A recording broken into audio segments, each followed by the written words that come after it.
Itu jamnya benar enggak? Jamnya benar. Nah, itu salah. Ya.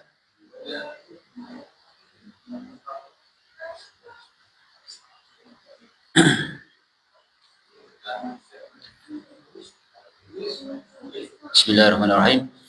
Assalamualaikum warahmatullahi wabarakatuh.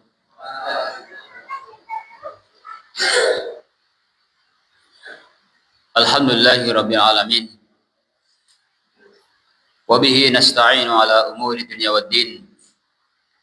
Wassalatu wassalamu ala asyrafil anbiya'i wal mursalin wa ala alihi washabihi wa man tabi'a bi ihsanin ila yaumiddin.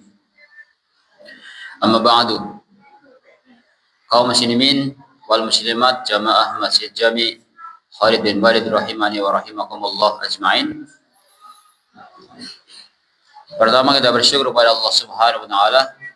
Alhamdulillah pada kesempatan malam hari ini Allah Subhanahu wa taala pertemuan kita di masjid yang mubarak insyaallah untuk sama-sama melanjutkan pembahasan tentang 10 kaidah untuk pembersihan jiwa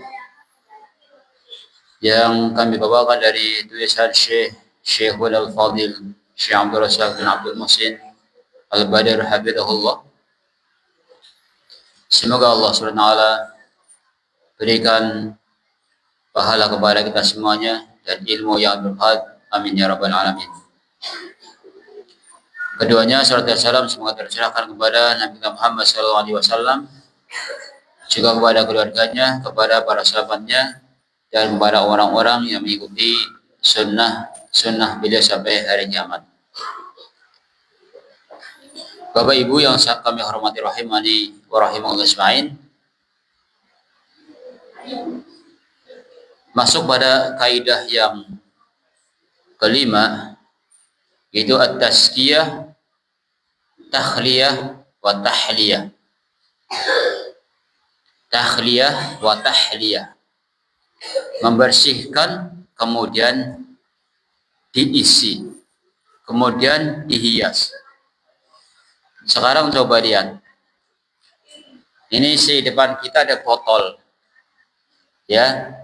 Ini ada botol. Atau gelas lah. Gelas. Ini gelas itu bersih apa tidak? Bersih apa tidak? Bersih. Gelas ini bersih dan bening. Kalau sebelumnya gelas itu ada kopi atau ada teh atau bahkan mohon maaf ada minuman kerasnya, biar bersih maka dibuang dulu yang tadi kita sebutkan. Biar bening seperti ini maka dibuang dulu. Buang, bersihkan dulu. Kalau pengen bersih gelasnya tadi dari kopi, dari ini, dari teh, bersihkan dulu, baru isi yang putih.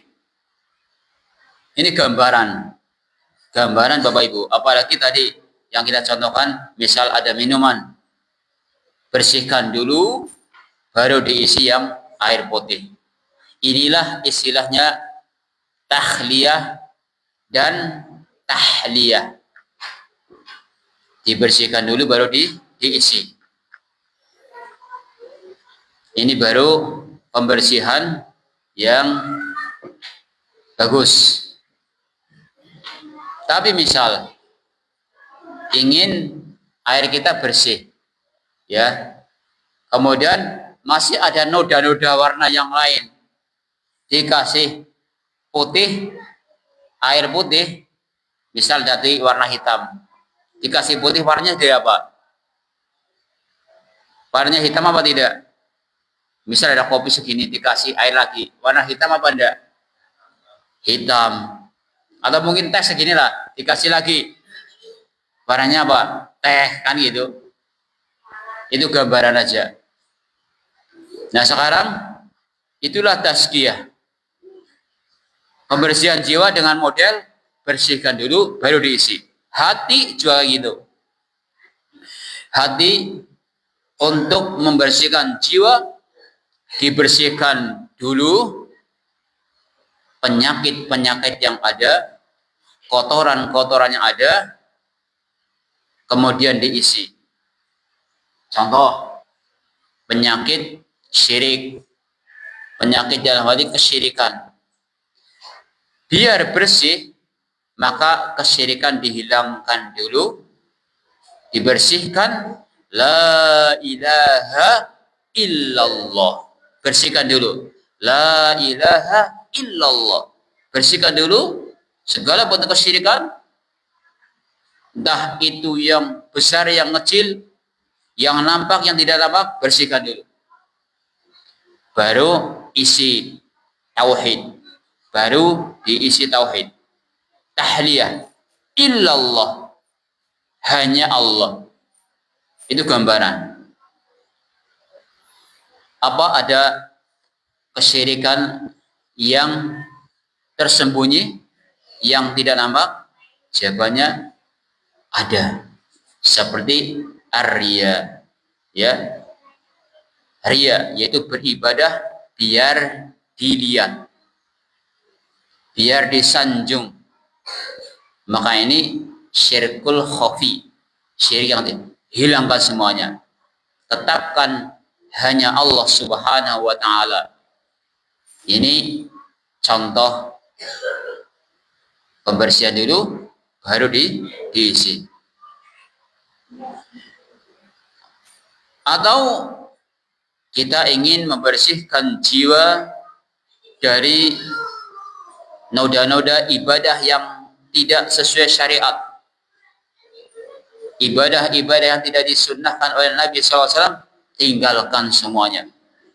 Tinggalkan ibadah-ibadah yang tidak sesuai dengan sunnah Nabi SAW, kemudian ambil ibadah yang sesuai sunnah Nabi, tahliyahnya.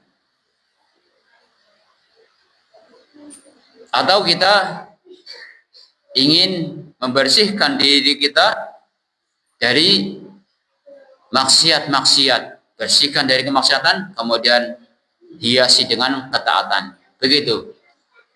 Jadi ada beberapa model, ada beberapa contoh yang tadi kami sampaikan.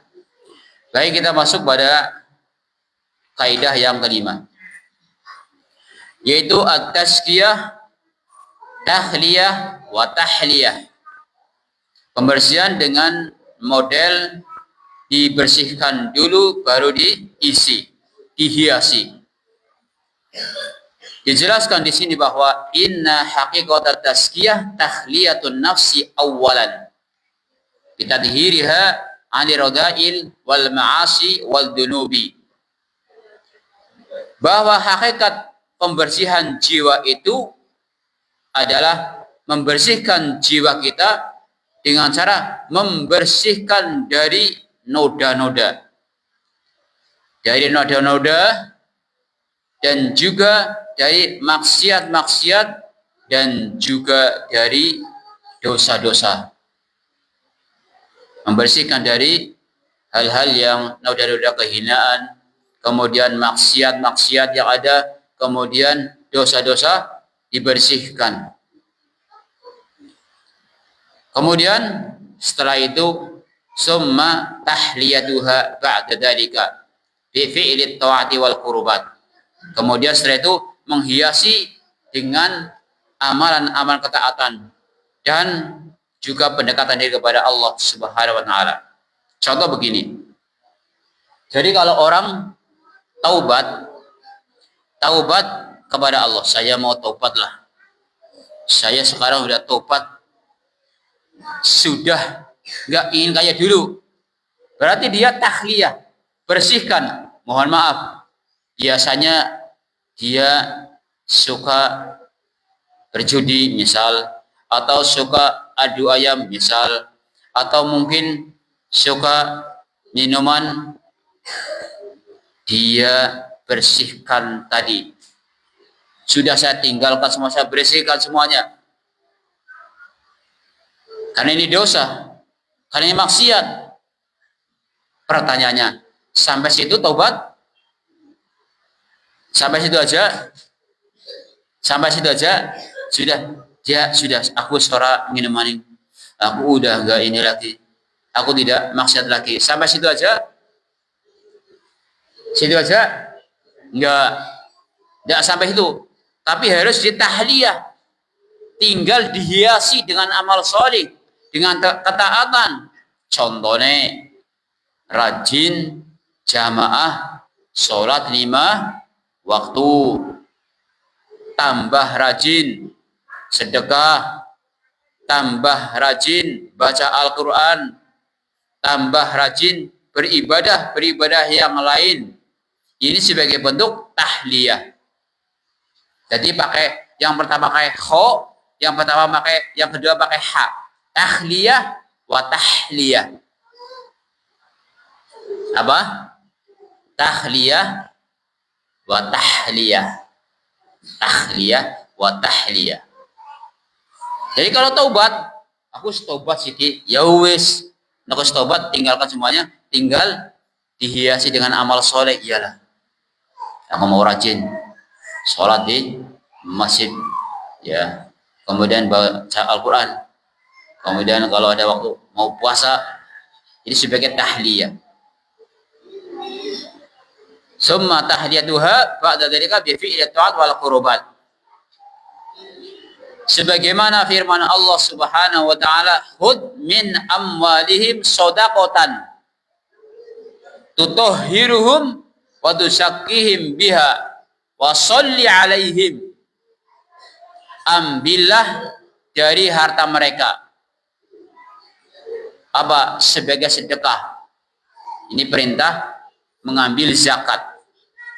Dari zakat yang memang sudah mampu-mampu, sudah punya kemampuan, dan sudah sampai nisabnya, dan belum zakat. Kalau di situ ada amil zakat itu bergerak dan mengambil zakatnya. Ambillah dari harta mereka sebagai sedekah zakat. Sodakotan apa? Tutahhiruhum, untuk membersihkan, ya, membersihkan, wa tusakkihim biha, dan membersihkan dan menghiasi, mentazkiyah, menyucikan dengan harta tersebut kepada mereka. Washolli alaihim, dan doakan kepada mereka. Maka dijelaskan di sini, tutahhiruhum fihi isyaratun ila maqamit tahliyah 'anis sayyi'at. Kata tutahhiruhum, membersihkan mereka. Mereka itu siapa? Mereka adalah orang-orang yang kaya tadi, yang dia sudah berkewajiban zakat, maka dibersihkan dengan cara diambil hartanya. Apa yang dibersihkan? yaitu tentang dosa-dosa dia, kejelekan-kejelekan dia dibersihkan, dan juga dosa-dosanya. An-sayyi'at bitadhhirihim minadz dzunub. Jadi kalau Bapak Ibu sedekah atau zakat, sedekah yang wajib ini, itu diantaranya adalah manfaatnya untuk membersihkan kesalahan-kesalahan kita dan juga membersihkan dosa-dosa kita. Makanya sedekah itu untuk menolak bala, didaf'il bala. Nah, ini untuk membersihkan dosa-dosa kita, kesalahan-kesalahan kita. Berarti zakat atau sedekah sebenarnya untung itu kembali kepada siapa? Hakikatnya kembali kepada siapa? Diri kita. Yang sedekah, yang zakat itu mendapatkan keuntungan. Keuntungannya apa? Dibersihkan dirinya dari dosa-dosanya, dari kesalahan-kesalahannya, dengan lantaran tadi diambil zakatnya. Makanya muzaki harusnya berterima kasih kepada orang-orang yang membantu. Terima kasih sudah dibantu diambilkan zakatnya. Ya, terima kasih juga sudah mau menerima zakatnya. Nah, jenengan pengennya sing zakat apa dizakati? Bu, jenengan pengennya dizakati apa zakat, Bu? Masya Allah, alhamdulillah. Pengennya sing dia zakat. Jadi mulanya nak orang dizakati, protes orang, Bu.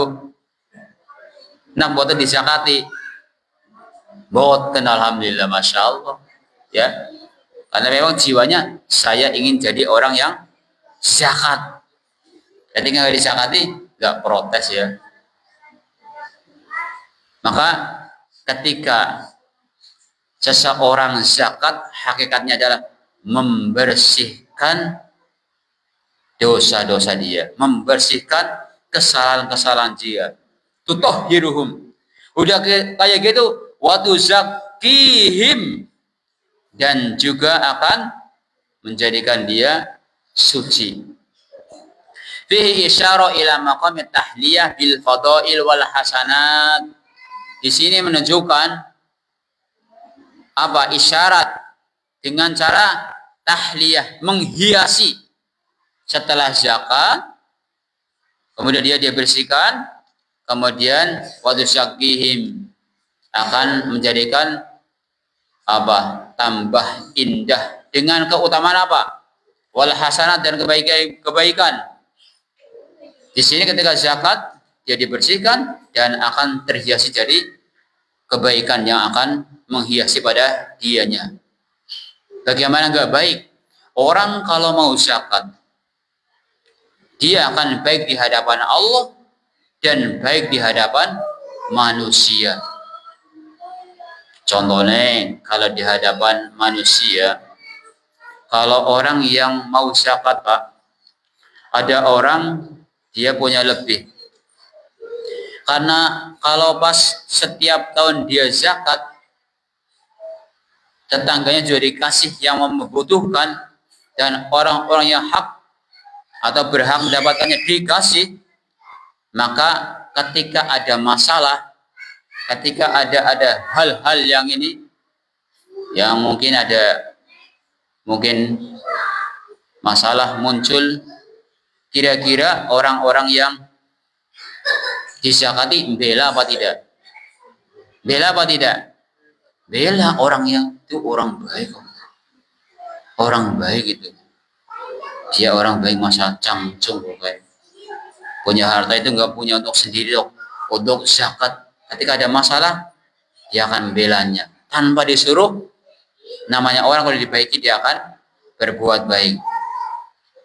Dan sama Allah jelas, orang yang sedekah nanti akan dilipat gandakan oleh Allah SWT pahalanya, bahkan sampai 700 kali lipat, bahkan berlipat-lipat di atasnya. Maka itu kebaikan. Maka sekali lagi, Bapak Ibu yang sebuah rahmat Allah SWT, ketika orang zakat itu dari istilah Ya, ketika seseorang zakat itu membersihkan dosa-dosanya dan kesalahan-kesalahannya, kemudian dia akan mendapatkan kebaikan pula. Wa tuzakkihim wa shalli alaihim, maka doakan kepada mereka.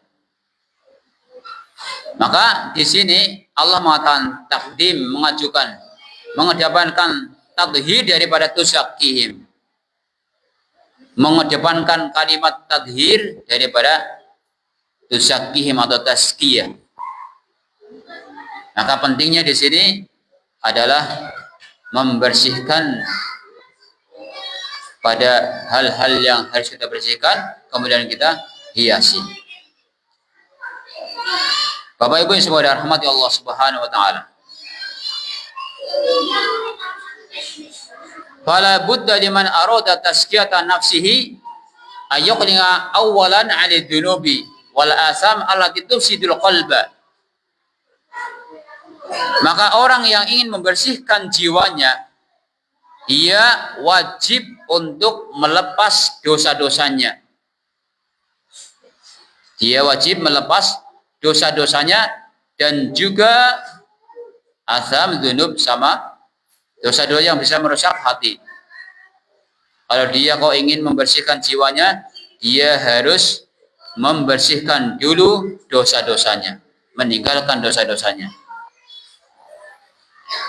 Wa tahjibu anhu nurul hidayah wal iman. Yang mana dosa-dosa itu akan menghalangi hidayah dan iman masuk ke dalam diri seorang. Jadi yang namanya dosa atau al-dzunub wal atham itu akan menghalangi seseorang mendapatkan cahaya hidayah dan juga iman. Mohon maaf, kalau orang sudah tenggelam dalam perbuatan dosa ditambah dosa terus, dia nonton perkara yang diharamkan, dia buka, maka ini akan menutup cahaya iman, menutup hidayah padanya. Buktinya apa? Untuk ibadah malas apa semangat kalau maksiat? Malas. Kalau dia sudah terjerumus dalam perbuatan maksiat, bahkan sudah istahwada alaihi syaitan, fa'ansam dzikrullah, dia dikelilingi oleh setan dan akhirnya lupa kepada Allah, maka malas akhirnya. Beribadahnya malas. Baca Al-Quran malas. Sholat jamaah malas. Sedekah malas dan seterusnya.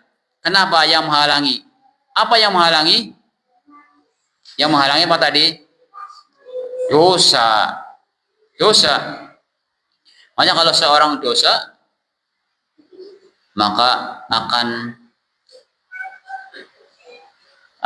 ada titik di dalam hatinya.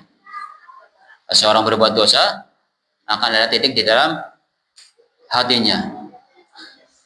Kalau dosa terus, akhirnya titiknya banyak kali, tik. Kalau dosa terus, bisa apa? Hatinya apa? Gelap, hatinya hitam. Akhirnya dia tidak tahu mana yang benar, mana yang salah, mana yang hak dan mana yang batil. Orang ngerti sing benar, orang ngerti sing salah. Mulanya kadang nakwis, kesetanan, bu halal, bu haram, sing penting ulih. Bu halal, bu haram, sing penting aku ulih. Nah, ini akhirnya kemasukan setan. Kenapa? Tadi sudah diawali dengan perbuatan dosa yang menumpuk, akhirnya dia tidak bisa membedakan mana yang hak dan mana yang batil. Bahkan naudzubillah, dia berbuat salah, berbuat dosa, sudah tidak merasa dosa. Dia berbuat dosa, maksiat, bahkan terang-terangan sudah nggak malu lagi. Ini kayak sudah mulai terangkat imannya, naudzubillah. Makanya Rasulullah mengatakan al-haya'u minal iman. Malu sebagian daripada iman. Kalau jenengan atau kita masih ada rasa rasa malu ketika berbuat dosa, maka bersyukurlah sehingga akan mudah untuk bertaubat. Kalau sudah hilang rasa malunya, sudah rasanya sudah enggak ada, maka segera diperiksa, dicek. Tapi sayangnya Bapak Ibu, ada orang kalau sakit dikit aja, sakit perutnya sakit atau mungkin gigi, segera periksa apa enggak? Segera periksa apa enggak? Kalau sakit gigi, nak untune lara, segera periksa mboten Bu. Nah, ana untune lara, periksa napa mboten? Mboten, ya kendele ya. Misal untune lara ora gelem periksa, men ora usah periksa. Botange lara ya, men ora usah. Dilengna bae. Kayaknya jarang ya. Sakit dikit-dikit. Nah, kenapa Mas sakit? Oh, periksa bae emang dokter apa? Atau coba di terapi, didoakan, coba ada upaya. Itu sakit fisik. Nah, sakit yang tidak kelihatan non fisik, dia berbuat dosa maksiat yang terus menerus. Kadang tadi kok aku rasanya ya orang sholat ya biasa baik, terus saya berbuat dosa ya biasa saja, nggak ada apa-apa.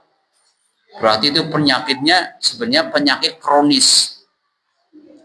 Tapi saya nggak mau periksa lah. Orang garap periksa lah. Orang garap medak ustad atau kiai ngomalah di ceramai, ngomalah di omong dinasehati. Nah, ini malah keliwat. Harusnya kalau penyakit yang kronis tadi segera obati. Kalau kita ingin mendapatkan kebahagiaan dunia dan akhirat. Karena itulah Nabi SAW mengingatkan tentang bahayanya dosa yang apabila dilakukan terus-terus akan menjadikan gelap hatinya. Kata Nabi SAW, innal abda idza akhta'a khati'atan nukitat fi qalbi nuqtatun sauda. Sesungguhnya apabila seorang hamba melakukan suatu dosa, maka akan terdapat titik di dalam hatinya, titik hitam. Kalau titik-titik itu jadi banyak, nah, fa idza huwa nas'a wastaqar wastaghfara wa taba sukila qalbuhu. Kalau dia tadi sudah berbuat dosa, tapi astagfirullah, dia cabut, sudah, saya tidak akan ulangi lagi. Mohon kepada Allah Subhanahu wa taala, astagfirullah, astagfirullah.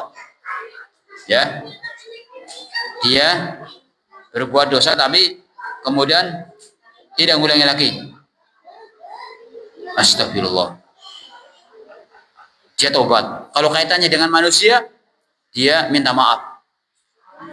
Misal biasa ya, dia ngambil telur punya tangga atau kerambile tanggane. Kerambile tanggane sing ngerti nak tiba orang udah diciot. Tapi ndak tiba diciot. Orang tiba diciot. Terus ya astagfirullah, ini ternyata nggak boleh ya. Saya harus izin kepada yang punya, pemiliknya. Makanya ketika istighfar sudah bersih. Ya, wataba wasukila qalbuhu. Wa in ada zida fiha hatta ta'lu qalbahu, hatta ta'lu qalbahu. Atau hatta ta'lu qalbahu. Tapi kalau dia ngulang lagi, dosa lagi, maka akan terus tambah hitamnya sampai meninggi bahkan memenuhi hatinya. Naudzubillah. Nah, inilah kalau sudah tertutup, hatinya sudah hitam semuanya, inilah yang namanya penghalang. Bahwa ron yaitu penutup, penghalang. Sebagaimana Allah sebutkan, kalla Bal rana ala qulubihim ma kanu yaksibun, sekali-kali tidak, bahkan dia akan menghalangi hati-hati mereka dari apa yang mereka perbuat. Kalla bal rana ala qulubihim ma kanu yaksibun. Jadi apa yang mereka lakukan, ya, sebab hati mereka sudah tertutup, mereka terhalangi untuk berbuat baik. Summa yujahidu nafsahu 'alal istiksar minas shalihat allati tasku biha nafsuhu. Nah, kalau sudah demikian, kalau orang sudah, mohon maaf tadi, berbuat dosa yang banyak, kemudian dia bersungguh-sungguh untuk bertaubat kepada Allah, kemudian membersihkan, astagfirullah, dulu saya tidak salat, astagfirullah, saya dulu kayak gitulah, judi atau mau lima, astagfirullah, astagfirullah. Dia bertaubat kepada Allah Subhanahu wa taala, kemudian sungguh-sungguh, maka ini menjadi solusi. Dia tinggalkan, kemudian dia bersihkan. Insya Allah akan bersih hatinya. Kalau dia sungguh-sungguh akan membersihkan, meninggalkannya, kemudian menghiasi dengan akhlak yang soleh atau amalan yang soleh, maka akan terjadilah tazkiyah, pembersihan jiwa. Allah berfirman di dalam surat Al-Ankabut ayat akhir, walladzina jahadu fina lanahdiyannahum subulana wa innallaha lama'al muhsinin. Dan orang-orang yang bersungguh-sungguh untuk mendapatkan keridhaan kami, menuju kami, sungguh akan kami bukakan jalan-jalan kami. Dan sesungguhnya Allah bersama orang-orang yang berbuat baik. Jadi Allah bukakan, kalau memang dia sungguh-sungguh ingin kembali kepada Allah Subhanahu wa taala, sungguh-sungguh ingin bertaubat kepada Allah Subhanahu wa taala, Allah bukakan. Tapi saran tadi, dia bersihkan dulu perbuatan dosanya, dia tinggalkan semuanya, kemudian dia hiasi dengan amalan yang soleh, amalan yang baik. Tadi yang biasa berbuat maksiat, tinggalkan semuanya, kemudian rajin beribadah, rajin sholatnya, rajin sedekahnya, rajin baca Al-Quran, rajin puasa, dan yang lainnya. Itulah hakikat daripada tazkiyah. Makanya di sini dijabarkan perkataan Imam Ibnu Taimiyah rahimahullah, fat tazkiyatu wa in kana asluha an-nama wal barakah wa ziyadatul khair. Tazkiyah meskipun pada asalnya adalah artinya berkembang, berkah, dan tambahnya kebaikan, fa inna ma tahsulu bi izalati syarri, tapi dia bisa terjadi dengan cara meninggalkan kejahatan-kejahatan, kejelekan-kejelekan. Tazkiyah secara bahasa atau secara asalnya adalah berkembang, kemudian berkah, dan tambahnya kebaikan. Iya, tapi hal ini bisa terjadi dengan cara menghilangkan kejahatan-kejahatan, bisa ada syarri. Falihada sara at-tazakki yajma'u hada wa hada. Oleh karena tazkiyah itu terkumpul antara ini dan itu, membersihkan kemudian menghiasi dengan amal soleh gitu. Itulah hakikat daripada tazkiyah. Berkata Ibnu Sa'di rahimahullah inda qauli ta'ala, balillahu yuzakki man yasha'. Akan tetapi Allah Subhanahu wa taala membersihkan bagi orang yang dia kehendaki, mentazkiyah siapa yang dikehendaki. Ai bil imani wal amali shalih, maksudnya dengan amal, dengan iman dan amal saleh. Jadi ditazkiyah dengan iman dan amal saleh. Fit tahalli 'anil akhlaqir radilah, dan dibersihkan dari akhlak-akhlak yang jelek, akhlak-akhlak yang hina. Ya, dari ucapannya, misal sebelumnya kotor, sama anak sama istri dia kotor, sama temannya kotor, mohon maaf, ucapannya kotor-kotor, bahkan ucapan yang selalu mendatangkan dosa, dengan temannya menghina, maka dia bersihkan sudah, saya tidak lagi itu. Saya sudah nggak mau lagi ngomong yang jelek-jelek kayak tadi. Kemudian wattahalli bisifatil jamilah, kemudian dia menghiasi dengan sifat-sifat yang baik. Sifat-sifat yang baik dari bilang sama anaknya dengan bahasa yang santun, sama istrinya dengan bahasa yang santun, ya, karena dia sudah taubat tadi, sudah nggak mau ngomong yang mohon maaf yang di hutan misal, yang biasa dikatakan sebelum dia bertobat, sudah tinggalkan semuanya. Sekarang dengan tahalli, menghiasi dengan akhlak sifat-sifat yang baik, ya, kepada istrinya bilang yang indah, yang enak gitu. Inilah haknya daripada tazkiyah, yaitu tahliyah dan tahliyah. Dia berusaha membersihkan dari akhlak-akhlak yang tidak terpuji, kemudian dia menghiasi dengan akhlak yang terpuji. Kalau terkait dengan tauhid, maka dia hilangkan kesyirikan-kesyirikan, kemudian menghiasi dengan tauhid, mentauhidkan Allah Subhanahu wa taala. Terkaitan dengan sunnah Nabi Sallallahu Alaihi Wasallam, maka dia bersihkan amalan-amalan yang bid'ah, amal-amal yang tidak sesuai dengan sunnah Nabi Sallallahu Alaihi Wasallam, dia tinggalkan, bersihkan dalam dirinya. Kemudian menetapkan sunnah Nabi Sallallahu Alaihi Wasallam, mengamalkan sunnah Nabi Sallallahu Alaihi Wasallam sebagai bentuk tahliyah. Ketika itu perbuatan dosa, maka dia bersihkan dari dosa-dosanya, tinggalkan dosa-dosanya, kemudian menghiasi dengan amal soleh. Itulah tahliyah dan tahliyah. Bedanya apa?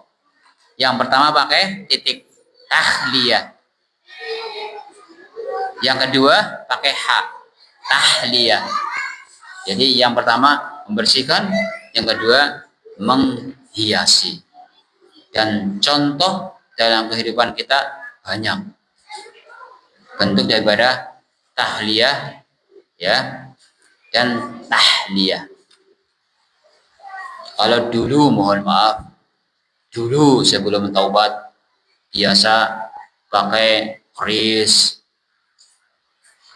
disuruh nang omah, gue ngapa? Gue jaga-jaga omah, ini umai selamat. Terus umai disugi, mohon maaf, di depan rumah dikasih raja, atau dikasih jimat, atau dikasih apa dulu. Setelah itu tahu, oh itu syirik, kalau menggantungkan kepada selain Allah SWT syirik. Tahliyah, hilangkan, dah, buang. Sabuk misal, sabuk singgo pengaman badan, ben ditembak ora pasah, goleng-goleng suwe banget, kemudian tahu itu syirik loh. Kalau jangan menggantungkan kepada sabuknya, berarti sih syirik. Tinggalkan, buang, bismillah, tahliyah, tinggalkan. Kemudian tetapkan hanya kepada Allah. Tauhid, makna kalimatnya, kalimat tauhid la ilaha illallah. La ilaha illallah. Kemudian dalam hal amalan ibadah, ibadah-ibadah yang tidak ada contohnya dari Nabi, ibadah-ibadah yang dibuat-buat, yang tidak ada contoh dari Nabi, tinggalkan. Kemudian kita sami'na wa ata'na, mengikuti contoh dari Rasulullah Sallallahu Alaihi Wasallam, mengikuti sunnah Nabi Sallallahu Alaihi Wasallam. Maka bentuk daripada tahliyahnya. Kemudian dari maksiat, tinggalkan semuanya maksiat. Kemudian kembali menjadi orang yang baik insya Allah. Tapi ketika latihan jadi orang baik biasanya ujian, cobaan Bapak.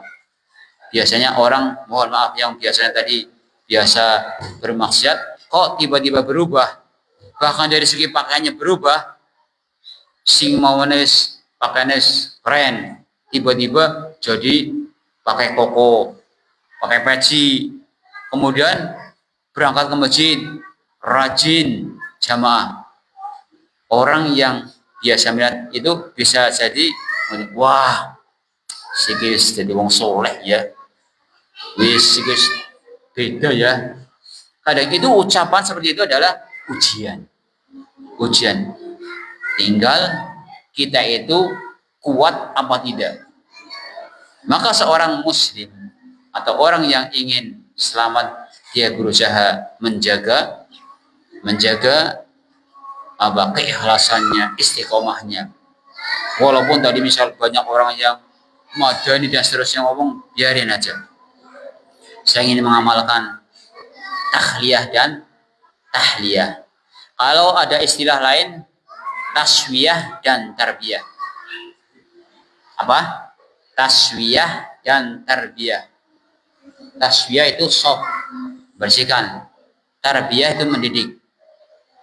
Jadi jangan cuma satu aja, cuma taswiyah atau tahliyah, kemudian tarbiyahnya nggak ada. Oh sudah dikata ini syirik, yang tauhid gimana? Tadi bilang ini bid'ah, yang sunnah bagaimana? Ini dosa, yang nggak dosa apa? Itu namanya tarbiyahnya. Makanya terus belajar dan mengkaji biar kita tahu sebagai bekal kita menghadap Allah Subhanahu wa taala. Misal zikir-zikir ini nggak boleh membaca zikir 1000 kali atau 2000 kali. Ya, nggak bolehnya menentukan yang tidak ditentukan. Terus sunnahnya bagaimana? Ya bebas. Misal mengucapkan subhanallah walhamdulillah wa la ilaha illallah wallahu akbar. Kalau tidak ada ketentuan, nggak usah ditentukan. Kalau ada ketentuannya baru sami'na wa ata'na. Saya ulangi lagi, kalau tidak ada ketentuannya jangan menentukan. Kalau Rasul SAW tidak menentukan, jangan menentukan. Nanti jadi istilah baru. Kembali kepada bagaimana sunnah Nabi SAW. Ya, kalau ada dalil yang suruh istighfar 100 kali, ada sami'na wa ata'na. Kemudian ketika tidak ada dalil menentukan, inilah yang dikatakan ibadah yang baru yang tidak dicontohkan oleh Nabi Sallallahu Alaihi Wasallam. Intinya kita dalam pembahasan ini adalah membahas takhliyah dan tahliyah. Bersihkan dulu, baru kita hiasi. Bersihkan dulu, baru kita kasih pendidikan. Demikian masalah yang kelima. Kaidah yang kelima adalah apa? Takhliyah dan tahliyah, atau bahasa lain taswiyah dan tarbiyah. Dibersihkan dulu baru diisi, atau bersihkan dulu baru dihiasi. Wallahu ta'ala alam bisawab. Semoga yang sedikit ini bisa memberikan motivasi kepada kita semuanya untuk kembali ke jalan yang benar, kembali ke sunnah Nabi SAW, kembali kepada tauhid, agama yang sesuai dengan fitrahnya. Dan semoga Allah SWT tetapkan iman dan Islam kita. Amin ya rabbal alamin. Kita tutup dengan doa kafaratul majlis. Subhanakallahumma bihamdika asyhadu an la ilaha illa anta astaghfiruka wa atubu ilaik. Assalamualaikum warahmatullahi wabarakatuh.